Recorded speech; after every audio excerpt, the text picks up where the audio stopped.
তুমিও জাহান্নামে যাবে। সে বলবে, আল্লাহ কেন? আমি মানুষকে কোরআন শিখিয়েছি, আমি মানুষকে হাদিস শিখিয়েছি, আমার কথা শুনে অনেকে নামাজ ধরেছে, আমার কথা শুনে অনেকে দাড়ি রেখেছে, আগে সুদ খেত, আমার কথা শুনে সুদ বন্ধ করেছে, আমার কথা শুনে তো আল্লাহ এরা নামাজি হয়ে গিয়েছে। দ্য এন্টায়ার সোসাইটি সুদ বন্ধ করেছে, নামাজ ধরেছে, তারা ফরজ যাকাত দিত। আল্লাহ আমি কেন জাহান্নামে যাব?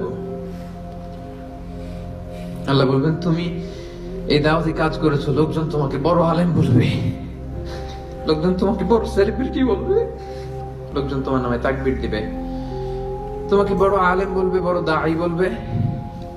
এটা তো বলা হতো তোমাকে দুনিয়াতে, আল্লামা বলে ডাকা হতো তোমাকে, বাহরুল উলুম বলা হতো তোমাকে, জ্ঞানের সাগর, অনেক বড়